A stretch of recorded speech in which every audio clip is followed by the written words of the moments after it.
រៀបសួរពុកម៉ែបងប្អូនអ៊ំពូមីងយាយតាបងប្អូនទាំងអស់គ្នាជំរាបសួរពីចម្ងាយពីប្រទេសម៉ាឡេស៊ីថ្ងៃនេះមកថតដំណាំមានថ្នាំមាន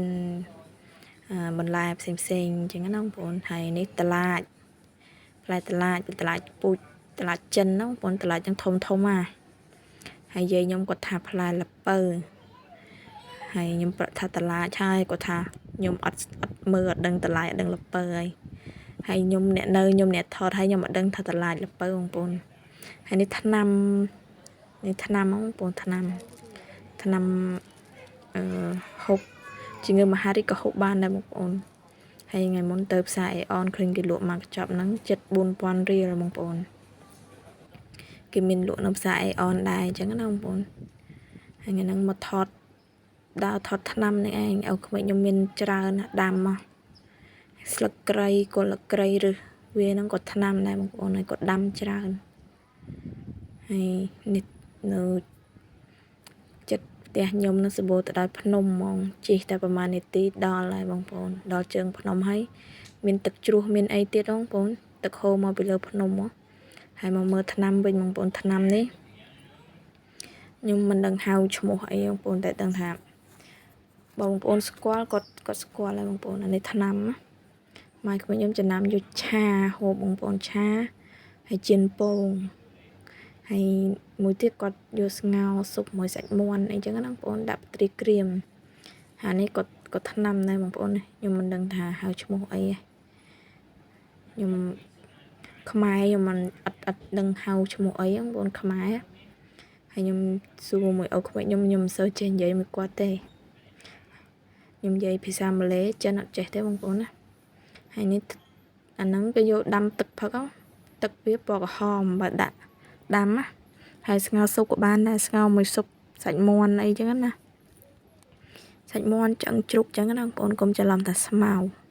នឹងថ្នាំដែរចិនហូបបើថាមនុស្សស្រីហូបកាន់តែល្អបងប្អូន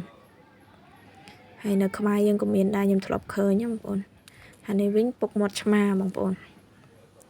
ដាំពុកមាត់ឆ្មាខ្ញុំដាំគាត់កាត់ហាលដាក់ទឹកកំប៉ុងពេញផ្ទះហើយបងប្អូនប៉ុន្តែគាត់ហូបរាល់ថ្ងៃបងប្អូនហូបរាល់ថ្ងៃក្មេងខ្ញុំចាស់ហើយណាបងប្អូនអាយុ8ដល់8ជាងហើយបង86ដល់បងប្អូននេះគាត់កាត់នេះសល់តែប៉ុណ្្នឹងឯងខ្លីៗហ្នឹងបងប្អូនហើយនេះដើមបាយក្តាំងបើខ្ញុំនៅខ្មែរវិញយាយខ្ញុំគាត់កាត់ផ្សំធ្វើថ្នាំសរសៃខ្ចីបងប្អូនហើយយាយខ្ញុំនៅខ្មែរនោះឈឺដែរបងប្អូនហើយនេះថ្នាំដែរបងប្អូនថ្នាំ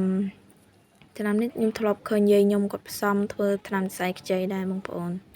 ហើយក្មេងខ្ញុំនេះក៏មានដាំដែរបងប្អូន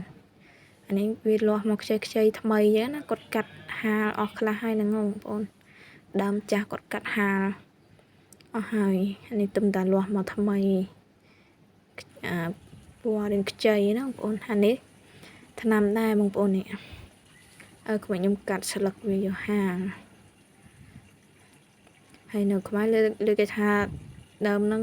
ត្រូវការពារអំពើបំភ័ន្តណាបងប្អូនផ្លូវងឹតអីខ្ញុំមិនសូវដឹងដែរបងប្អូនហើយគល់ស្លឹកគ្រៃហ្នឹងក៏ក្មេងខ្ញុំមានដាំច្រើនដែរស្លឹកគ្រៃនេះហើយខ្ញុំចង់ស្លម្ហូបខ្មែរមិនខ្វះទេបងប្អូនហើយខ្វះតែខ្ជាយអត់មានខ្ជាយបើស្លឹកគ្រៃមិនខ្វះទេក្មេងខ្ញុំយកដាំទឹកហូបចឹងណាបងប្អូនហើយនេះមានផ្ទៀលច្រើនណាស់នៅផ្ទះក្មេងខ្ញុំម្ទេសពណ៌ស្វាយហើយនេះផ្ទៀលអីនេះផ្កានៅប្រឡោះកណ្ដាលអូយប្លែកបងប្អូនហើយមានជីប្រហើមានច្រើនទៀតបងប្អូនហើយនេះនេះអាបន្លាផ្កានេះមកចេញផ្កាវិញប្លែកហ្មងបងប្អូនហើយខ្ញុំថតអត់អស់ទេបងប្អូនចាំខ្ញុំទៅនេះខ្ញុំថតអស់ហើយវីដេអូខ្ញុំមានតែប៉ុណ្្នឹងឯងបងប្អូនអរគុណច្រើនជំរាបលាបាយបាយ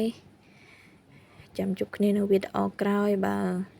ចង់ដឹងឲ្យច្បាស់ពីថ្នាំចាំឆាត់សួរបងប្អូន